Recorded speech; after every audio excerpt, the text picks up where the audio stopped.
Anda jangan mau dengerin omongan agen, jangan ngikut omongan agen bank di bank asuransi gitu ya, di bank-bank yang sering nawarin asuransi, atau mungkin bujuk rayu teman Anda. Semuanya kembali ke polis.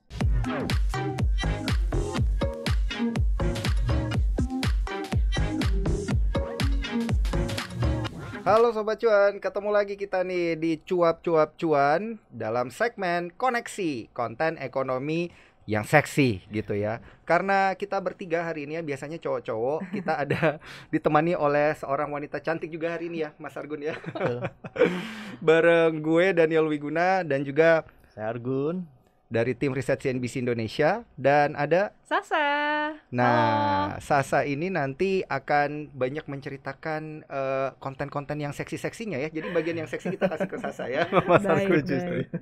Oke. Nah, di koneksi kita hari ini ya, konten seksi yang sudah juga ditulis di cnbcindonesia.com adalah terkait Wanda Hamidah curhat di medsos. Begini kata agen asuransi. Jadi ini emang kita akan lebih banyak ngomong terkait dengan permasalahan curhat di sosmed gitu ya, terkait dengan asuransi yang sepertinya ini dikatakan bisa menggoyang periuk nasi para agen asuransi. Seperti apa nih Sasa ceritanya? Iya, kalau misalkan kita lihat ya, ini kan baru-baru ini, sebenarnya nggak baru-baru ini juga ya, kita digemparkan kembali oleh seorang public figure yang merasa ditipu nih dengan suatu brand asuransi gitu ya. Nah, tapi menariknya gitu ya, kalau kita tidak lihat dari satu sisi saja, karena memang cukup banyak sebetulnya permasalahan seperti ini. Jadi ketidaksesuaian antara mungkin apa yang kita sebagai pemegang polis kira dengan apa yang sudah tertulis di polis gitu ya. Jadi memang sebagai pemegang polis gitu, kita harus jeli nih dengan sebetulnya produk asuransi yang kita beli ini sebenarnya apa sih, dan apakah yang kita klaim itu sudah masuk nih dalam cakupan dari polis asuransinya, Dan. Nah, yang perlu Sobat Cuan ketahui juga ya, Mas Argun juga pasti udah tahu juga nih, si Wanda Hamidah ini masalahnya adalah seorang public figure. Followersnya banyak gitu ya, dan juga dia politisi dari partai PAN ya. Mantan politisi Dari partai PAN. Nah, artinya apa? Otomatis kalau dia ngupload di sosmed, yang baca banyak, yang sakit hati apalagi gitu ya.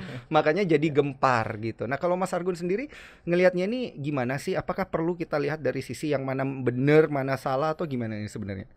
Ya, saya pikir ini perbedaan persepsi. Jadi benar salah ini kan ya relatif, tapi kita bisa menentukan kebenaran dan kesalahan dalam kasus ini. Acuannya pada apa? Satu doang, polis. Dan ini yang harus dipegang oleh semua masyarakat Indonesia nih kalau mau berasuransi. Anda jangan mau dengerin omongan agen, jangan ngikut omongan agen bank di bank asuransi gitu ya, di bank-bank yang sering nawarin asuransi, atau mungkin bujuk rayu teman Anda. Semuanya kembali ke polis. Jadi pastikan ketika Anda beli asuransi, Anda tahu polisnya itu bagaimana ngaturnya, klaim-klaim yang bisa di cover itu apa saja, dan berapa nilainya, berapa persentasenya, itu harus diperhatikan gitu. Khawatirnya kalau Anda nggak perhatikan itu dan hanya ngikuti omongan agen ini kan kadang juga mereka mungkin dikejar deadline, target ya kan, dan akhirnya biar bisa closing gitu, kadang ya mereka offside gitu. Jadi tidak menjelaskan secara detail, misalnya kalau saya kena ini ditanggung nggak? Oh ya pasti ditanggung, berapa persen, 100%, padahal masih ada kesyarat dan ketentuan berlaku. Nah, itu yang seringnya mungkin miss di praktik penjual beli asuransi ini. Nah, ini benar banget nih yang Mas Argun bilang ya, karena kita kan juga udah sering ya merilis berita di cnbcindonesia.com juga gitu ya. Mas Argun di CNBC Indonesia TV juga ya.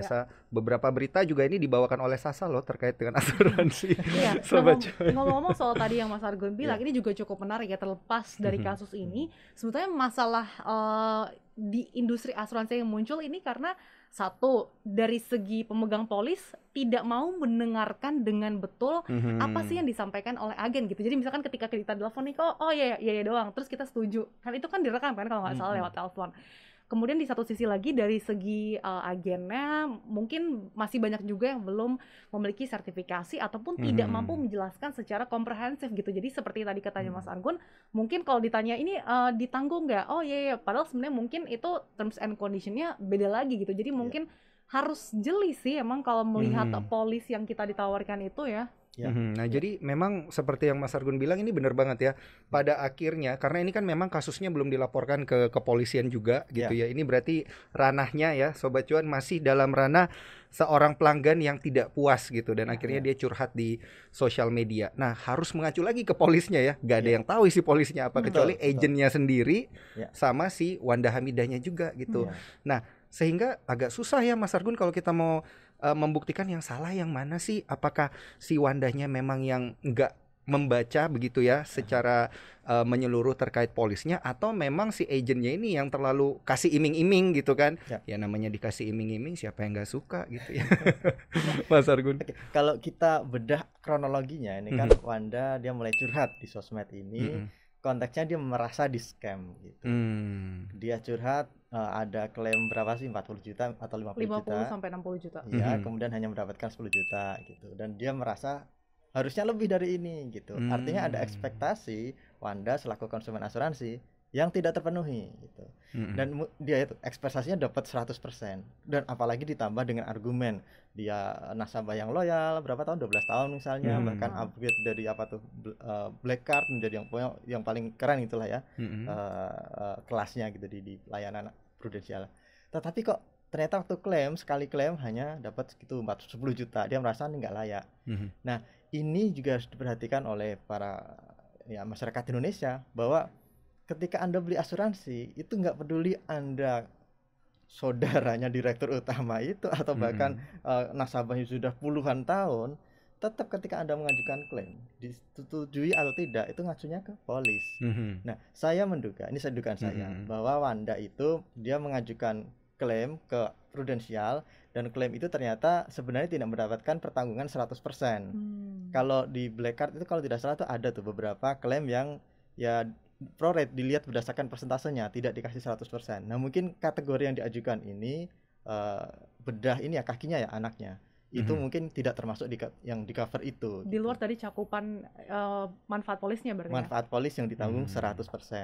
Karena ini terbukti ya misalnya kalau misalnya Wanda merasa dicurangi, beneran dicurangi dan memang polis menyatakan harusnya itu di cover 100%. Ada bukti kuat gitu, dia bisa langsung ke polisi, nggak perlu lewat BMAI, Badan Media Asuransi, penipuan misalnya apa, dia bisa mengklaim itu. Tapi sejauh ini kan belum. Wanda hanya curhat, dia merasa di scam. Artinya ekspektasi dia tidak terpenuhi di asuransi. Nah, kenapa ada ekspektasi yang tidak terpenuhi? Nah, sekarang PR-nya ada di asuransi gitu. Apakah prudensial dalam hal ini itu sudah memastikan agen-agennya tadi itu seperti disebutkan Sasa itu memiliki capability untuk menjelaskan secara detail apa yang bisa didapatkan oleh para konsumennya nanti, para nasabahnya. Jangan hanya di awalnya aja semuanya ditanggung, semuanya beres ibaratnya gitu. Tapi ketika pada kenyataannya ternyata di polisnya nggak seperti itu. Nah, praktik-praktik ini saya khawatirnya masih banyak dan ini kalau memang terus berlanjut ya backlash-nya ke asuransi. Jadi nanti yang dalam hal ini meskipun prudensial nggak salah, sejauh ini ya dalam pernyataan resminya prudensial kan bilang apa yang kami lakukan sudah sesuai dengan perjanjian di polis. Dan itu menunjukkan bahwa prudensial merasa ya tidak ada yang salah di sini gitu. Mungkin dia mengakui bahwa Anda tidak puas, tetapi duduk perkaranya bukan di polisnya itu gitu, bukan polisnya yang dilanggar atau bagaimana, tapi Wandanya yang mungkin tidak merasa ekspektasinya dipenuhi. Nah, problem ekspektasi ini yang kemudian jadi PR-nya dari sisi mana? Asuransi, prudensial dan kawan-kawan. Nah, dari rekrutmen agen, bank asuransi dan sebagainya, cara mereka menjual asuransi, bagaimana menjelaskan ke nasabah bahwa apa yang didapatkan ke depan adalah 1, 2, 3, 4, tidak semuanya gitu. Nah, ini soalnya kalau apa ya namanya, yang namanya influencer, yang namanya public figure, kalau udah curhat di sosmed dan dibaca sama semua orang, ini masalahnya yang akan menerima dampak negatifnya kan bukan cuma prudensial doang ya, Mas Argun dan Sasa ya. Yang terima semuanya gitu, iya. Ini, sama industri asuransi apakah apalagi sudah ada kasus-kasus beberapa asuransi gagal bayar, terus ada juga tindakan korupsi ditambah lagi dengan kasus ini. Iya, jadi image buruknya itu diterima oleh seluruh perusahaan asuransi dan juga agen asuransinya gitu ya. Jadi inilah yang sebenarnya perlu kita lihat nanti lebih lanjut lagi, bener nggak sih kasus-kasus kayak gini ini bakal menurunkan kepercayaan masyarakat kita sama produk asuransi, karena kan kita literasi keuangannya terkait asuransi juga masih belum sampai 50% juga gitu ya, Mas Argun. Jadi kedepannya akan seperti apa nih? Kalau Sasa gimana ngelihatnya? Karena kan yang kayak gini-gini kita pernah lihat nih ya sebelumnya, kalau ada yang apa tuh namanya justru dijadiin ambasador Ya. gitu pada akhirnya. Iya, mungkin Apakah nanti ini ke bisa depannya ya. ngarah ke sana kali Untuk atau gimana gitu ya? edukasi terkait dengan asuransi bisa aja kan. Ya. Tapi terlepas dari kasus ini lagi ya, tapi memang kebanyakan kasus yang membuat trust issue di industri asuransi ini kan balik lagi poinnya kesalahpahaman gitu. Jadi banyak juga masyarakat salah paham nih, tidak mampu membedakan yang mana asuransi dengan nabung di bank atau berinvestasi. Jadi mereka berharap mereka nanti dalam jangka waktu tertentu bakal mendapatkan lagi nih duit yang dia udah bayarkan premi. Berarti gue nabung 50 juta, gue bayar setiap bulan 1 juta, nanti one day gue bisa dapat 50 juta. Padahal kan balik lagi terms and condition di polisi itu seperti apa. Iya, karena kan memang ada produk asuransi murni, asuransi jiwa gitu ya Mas Argun. Ada juga yang unit link. Nah biasanya ini itu kan unit link juga lebih menarik lagi. Biasanya kan orang berpikir, wah gue pengen berasuransi gitu, punya asuransi, tapi gue juga pengen investasi gitu. Tapi banyak, nah terakhir kan kasusnya kayak gitu ya saya.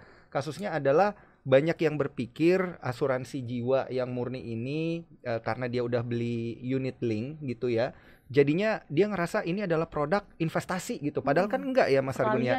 Yang namanya asuransi itu ya tujuannya untuk proteksi. Bukan investasi. Mau investasi ya belinya reksadana gitu kan ya. Iya, berarti proteksi itu main produknya, tapi investasi itu side produknya, side benefit gitu. Jadi jangan dibalik. Anda aduh males ini nih, saya males ngambil asuransi, ya sudahlah saya ngambil ini aja unit link, bisa investasi. Nah udah niatnya udah investasi, ngambilnya unit link. Nah ini salah alamat gitu. Kalau Anda melihat investasi, ada banyak produk investasi yang lebih menjanjikan ya, reksadana, kemudian ya kalau mau beli ya obligasi retail misalnya, atau langsung trading saham. Sekarang saya pikir semua orang udah paham itu. Tetapi itu kalau niatnya beli unit link, harus tetap niatnya proteksi gitu. Ada benefit investasi itu pun subject to pergerakan pasar. Jadi sekarang kan memang pada tahun ini dan tahun lalu itu kan sempat rame gitu ya, banyak masyarakat yang ngeluh, waduh kok tiba-tiba nilai duit yang kelihatan ambrol, ada yang minus misalnya di unit link mereka. Ya bagaimana, saham juga lagi anjlok misalnya. Dan ya kita harus melihat bahwa subjek itu kinerja ini pengelolaan keuangan masing-masing perusahaan asuransi. Kalau investasinya bagus, ya mungkin koreksinya tidak terlalu besar. Tapi kalau emang kebetulan kena saham-saham yang lagi anjlok, ya mau tidak mau pasti anjlok. Jadi ini juga harus diantisipasi oleh para nasabah, calon nasabah, bahwa ketika Anda berinvestasi, yaitu pertama pahami polis, kemudian kedua jenis asuransi apa. Kalau unit link ya jangan kemudian berharap ini akan menjadi tabungan. Dulu Jiwasraya ini kita udah pernah bahas ya, ya kasus publik yang sangat besar sekali. Mereka bikin produk saving plan. Nah kesalahannya polanya sama, orang-orang beli, termasuk banyak orang-orang dari Korea Selatan ya kan, Korsel. Mereka beli karena menganggap bahwa ini produknya BUMN gitu kan. Ini produknya dijual di bank yang saya tahu ya kan. Karena kan ini dijual memang lewat ke agen-agen yang di bank asuransi itu. Tetapi ternyata kan produk ini bermasalah, dan ini ya kemudian akhirnya muncul kerugian, pasar anjlok. Nah banyak masyarakat yang kemudian merasa tertipu. Padahal sejak awal mereka nggak ngeh ini produk apa. Dan parahnya ada yang mengatakan bahwa ini adalah seperti tabungan, padahal kan enggak. Saving plan bukan berarti savings gitu, ada embel-embelnya plan di situ. Semacam proteksi, tetapi ya jangka panjang dan menjanjikan return lebih tinggi. Nah hal-hal kayak gini ini harus dimengerti oleh nasabah di Indonesia. Kalau emang Anda ingin beli asuransi ya pastikan itu sesuai kebutuhan, dan itu anggap uang hilang. Ini harus dicatat, anggap ini uang hilang, karena Anda hanya mendapatkannya, mohon maaf, ketika Anda kena musibah gitu. Ya saya ngambil asuransi kesehatan misalnya, saya dapat manfaatnya kapan? Ya ketika saya sakit. Emang saya mau sakit? Saya nggak mau sakit gitu. Tetapi seandainya suatu saat saya sakit, ya alhamdulillah misalnya ada yang bisa membantu dari sisi risiko keuangannya. Keuangan saya nggak jebol karena karena perawatan. Tapi ya itu ketika Anda membayar preminya setiap bulan, itu anggap uang hilang gitu. Gitu karena memang balik lagi kan asuransi ini kan tujuannya untuk proteksi gitu ya. Jadi ini harus digarisbawahi ya. Proteksi. Jadi sewaktu-waktu misalkan kita berhadapan dengan kondisi yang membutuhkan biaya yang lebih besar, ini tidak mengganggu keuangan kita yang ada saat ini. Jadi diharapkan juga keuangan kita ini bisa lebih stabil gitu kan dengan adanya asuransi. Nah, ini untuk menyeimbangkan dua kondisi ini ya, Mas Argun. Ini kan ada dari sisi Wandanya sendiri seperti apa gitu ya, curhat. Kemudian kalau kita lihat juga ya, dan ini udah ditulis juga di cnbcindonesia.com, ini dikatakan bahwa agen asuransi, karena kan kita juga untuk menyeimbangkan pendapat gitu ya, agen asuransi yang kita interview juga ini mengatakan bahwa ada kemungkinan di sini terdapat misinformasi gitu antara Wanda sebagai pemegang polis dan agennya. Nah, ini juga berarti memang perlu ditinjau lebih lanjut lagi begitu ya terkait dengan kasus ini, karena ada beberapa kemungkinan begitu ya terkait dengan hal ini. Kemungkinan pertama itu bisa aja katanya saat pengajuan untuk upgrade manfaat di tahun 2020 kondisi kakinya katanya tidak disebutkan oleh nasabah, sedangkan agen tidak bertanya rinci ketika akan melakukan upgrade. Nah, yang kedua adalah saat upgrade manfaat kondisi kaki anak disebutkan oleh perusahaan kondisi tersebut termasuk kondisi yang pre-existing condition. Jadi dikatakan memang khusus untuk segala pengobatan terkait kaki dikenakan substandar atau pengecualian karena memang dia kondisinya pre-existing. Ya memang sih harus ditinjau lebih lanjut lagi, tapi seru nggak sih ya dan Mas Argun ini ngelihat kelanjutannya nanti akan seperti apa gitu Mas Argun kalau kondisinya udah kayak gini. Satu hal yang saya syukuri dari kasus ini adalah prudensial tidak gabah mengambil langkah-langkah hukum gitu. Ini kita kan kalau ingat dulu ada yang namanya Prita ya kan, dia kan koin untuk Prita nah kan? itu tuh gara-gara dia komplain juga, dia merasa dirugikan, kemudian yang perusahaan yang merasa namanya tercemar langsung menggugat dia. Nah, saya pikir ini nggak bijak gitu. Betul bahwa misalkan pun Wanda ini misalkan bisa terkena nih pasal pencemaran nama baik karena ternyata tidak sesuai antara yang dikomplain di publik dengan kenyataannya. Tetapi kan kita harus bijak juga, prudensial harus bijak juga bahwa ini juga terjadi karena ada tadi misinformasi antara mungkin ketika di tingkat agen misalnya. Nah, ini sebenarnya PR kita semua bersama. Bagusnya prudensial itu tidak menggugat. Itu bagus dan mereka saya pikir perlu diapresiasi dalam hal mereka bersikukuh bahwa kalau emang sesuai polis tidak masuk di klaim, ya kami tidak bisa memberikan klaim gitu. Gitu. Jadi memang ini menjadi semacam edukasi juga buat publik secara luas. Bukan berarti Anda puluhan tahun nasabah asuransi A, maka apapun pasti bisa Anda klaim. Enggak, harus kembali lagi ke polis. Nah, kalau tadi kasusnya ternyata ada pre-existing condition yang seharusnya tidak bisa diklaimkan, ternyata akhirnya dapat klaim tapi hanya sekitar berapa tadi? 20% misalnya ya. Saya pikir ya itu berarti memang that's the way it is gitu, sesuai dengan ketentuan polis seperti itu. Wanda kecewa, ya kita bisa memahami. Dia udah mengeluarin duit 500.000 atau 750.000 per bulan per orang ya buat anak-anaknya, tetapi ketika butuh kok nggak tercover. Tapi mohon maaf, dia lupa pada pola pikir pertama ketika berasuransi yang saya sebutkan tadi. Ketika Anda membayar, itu Anda anggap uang hilang gitu. Jadi jangan berharap itu bisa Anda dapatkan langsung ketika kayak nabung gitu. Ketika saya lagi butuh nabung buat kawinan misalnya, ketika anak kawin bisa kan diambil dipakai. Nah, ketika Anda sakit pun belum tentu bisa Anda pakai ini asuransi kalau ternyata tidak di-cover di polis. Ya, misalnya saya punya gigi terms misalnya. and condition-nya itu lagi ya. Iya, misalnya gigi saya ingin, gigi saya kok kurang rapi, saya rapiin. Saya merasa saya punya asuransi, saya majuin ke klaim, ya nggak ditanggung karena ini kan estetika gitu. Dan mungkin saya nggak paham loh kok gitu. Kemudian saya komplain misalnya ya mohon maaf, saya salah alamat gitu. Saya yang salah dalam hal ini. Saya tidak mempelajari polis tersebut. Jadi memang kasus Wanda dan prudensial ini harusnya happy ending lah. Ya siapa tahu tidak ada gugat-gugatan, tapi mungkin mungkin prudensial memanfaatkan momentum ini untuk edukasi publik secara luas. Jadi konsisten pada polis, tapi juga kasih tahu mendiseminasi informasi ke publik. Kalau Anda beli asuransi harusnya seperti apa agar ekspektasi yang tidak terpenuhi dalam kasus Wanda Hamidah ini tidak dihadapi oleh para nasabah selanjutnya. Betul tadi itu, mungkin layak dijadikan duta asuransi.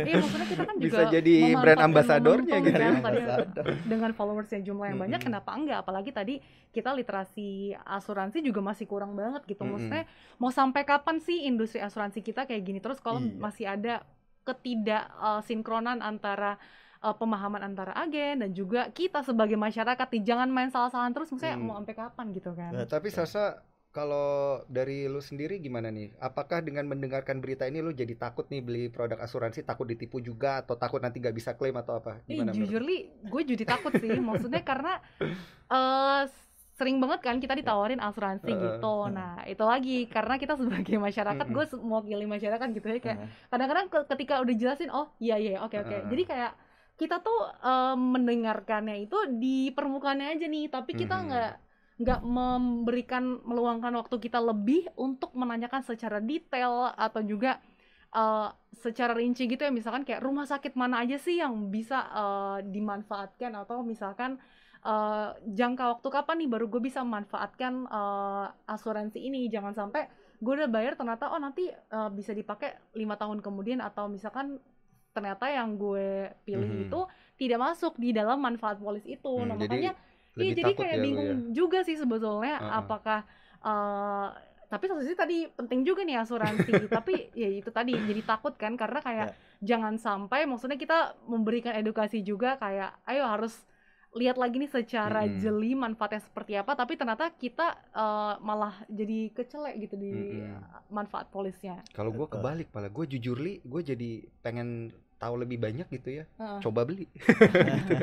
Ada 2 cara kan ya Mas Argun ya untuk mengetahui, ya udah lu buktiin sendiri gitu, bener nggak bisa diklaim. Lo baru bisa tahu ketika lo menggunakan manfaat itu, ketika lo klaim. Kalau misalkan kita beli doang sekarang terus nggak lo pakai, ya kan kita nggak tahu kan. Sama kasusnya kayak si Mbak Wanda ini, ketika dia selama ini membayar premi, dia kan nggak tahu cuy, baru-baru tahu ketika dia anaknya klaim gitu. Gitu ya. Tapi ya kalau mau coba-coba, kalau coba, amit-amit ya, jangan sampai. Tapi ya kalau tujuannya buat coba-coba, mending jangan belinya insurance ya, Mas Argun.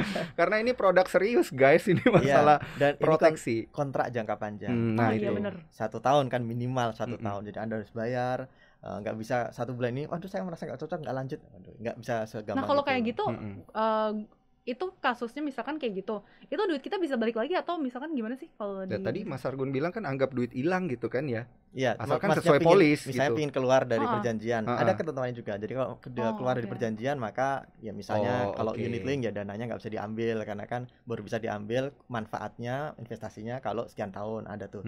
Jadi ada peraturannya period gitu.